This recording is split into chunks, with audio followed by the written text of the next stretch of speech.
Assalamualaikum warahmatullahi wabarakatuh. Halo historian, perkenalkan namaku Sasadila Alfirahmatin dengan NIM 2387201005.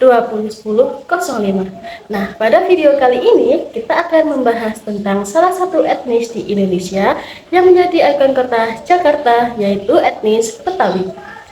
Selain itu, kita juga akan membahas tentang apa sih pahlawan itu, lalu apa syarat untuk menjadi pahlawan. Langsung saja ke videonya. Banyak yang mengenal ondel-ondel dan palang pintu, tapi tahu nggak sih gimana etnis Betawi ini terbentuk? Nah, etnis Betawi ini bukan suku yang sudah ada sejak zaman kerajaan.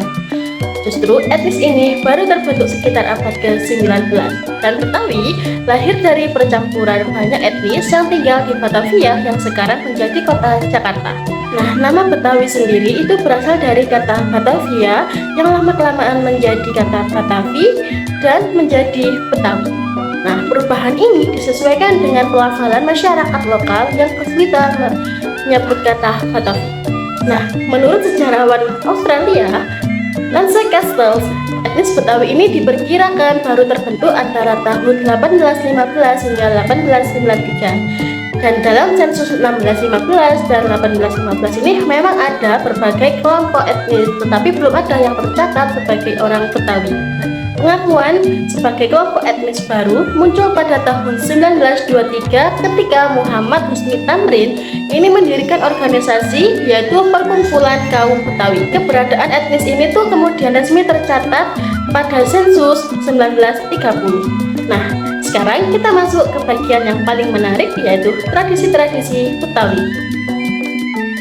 Yang pertama yaitu lenong.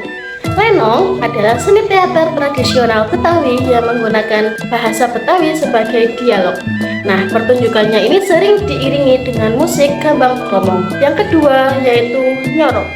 Nah, tradisi nyorok ini dilakukan untuk menyambut Ramadan, biasanya seminggu sebelum puasa. Tradisi ini itu adalah bentuk silaturahmi sekaligus penghormatan dan juga dilakukan dalam pernikahan adat Betawi. Nah, yang ketiga yaitu ada ondel-ondel. Nah, ondel-ondel ini adalah ikon DKI Jakarta yang sudah ada sejak abad ke-16. Nah, dahulu ondel-ondel ini dipergunakan sebagai pengusir roh jahat dan diarak melalui ritual tertentu. Namun kini ondel-ondel ini banyak tampil sebagai hiburan atau sarana mengamen, tetapi tetap mempertahankan ciri khas budaya Betawi.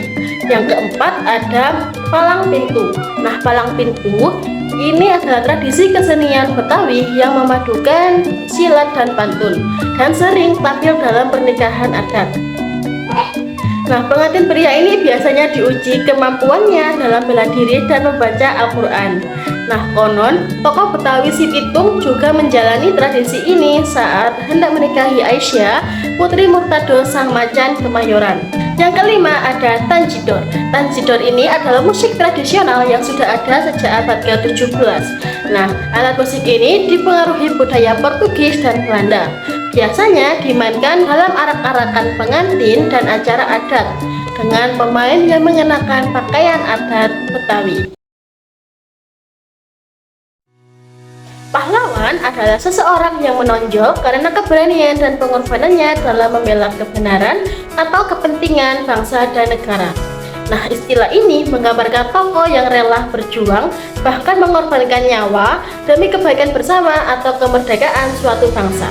Di Indonesia, pahlawan merujuk pada tokoh yang berjasa besar bagi perjuangan maupun pembangunan bangsa, baik sebelum maupun sesudah kemerdekaan. Hari Pahlawan adalah peringatan setiap tanggal 10 November untuk mengenang jasa para pahlawan yang telah berjuang mempertahankan kemerdekaan Indonesia, yang berawal dari peristiwa Pertempuran Surabaya tahun 1945, dan peringatan ini menjadi momen penting untuk menghormati pengorbanan pahlawan dan meneladani semangat juang mereka dalam bentuk kerja keras dan pengabdian di masa kini untuk membangun bangsa. Dalam hukum Indonesia yang tercantum dalam Undang-Undang Nomor 20 Tahun 2009, gelar pahlawan nasional ini memiliki syarat khusus. Yang pertama, yaitu warga negara Indonesia atau orang yang berjuang di wilayah yang sekarang menjadi NKRI. Yang kedua, memiliki integritas moral, keteladanan, jasa besar kepada bangsa dan negara, berkelakuan baik, setia, dan tidak mengkhianati negara.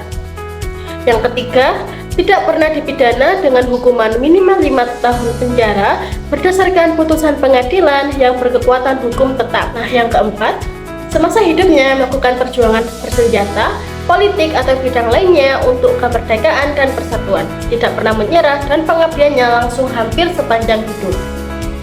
Dan yang terakhir yaitu yang kelima, melahirkan gagasan, karya, atau tindakan besar yang bermanfaat luas dan berdampak nasional untuk kemajuan bangsa.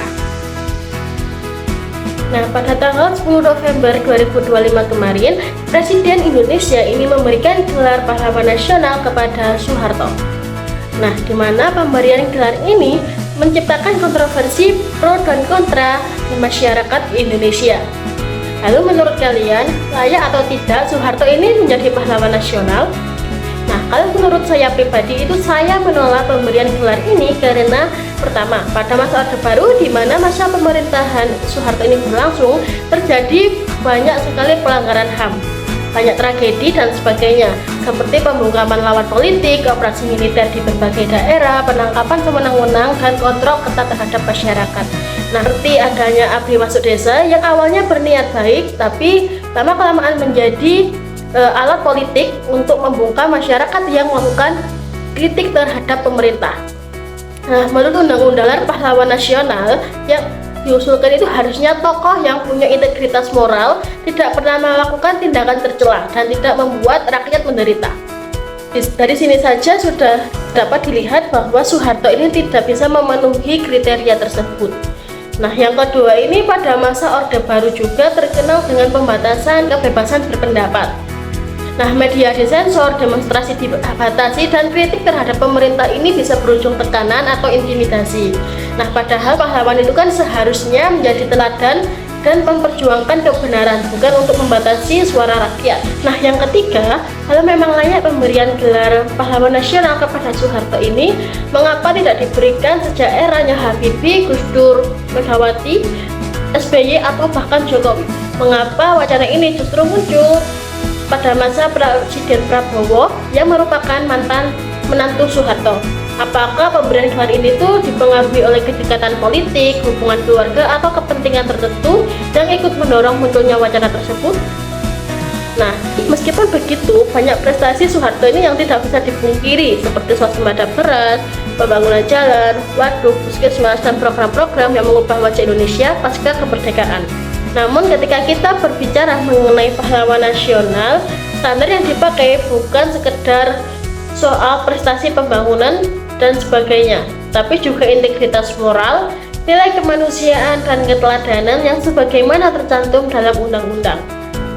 Nah, meskipun banyak prestasi ini tidak serta-merta dapat menghapus catatan pelanggaran berat.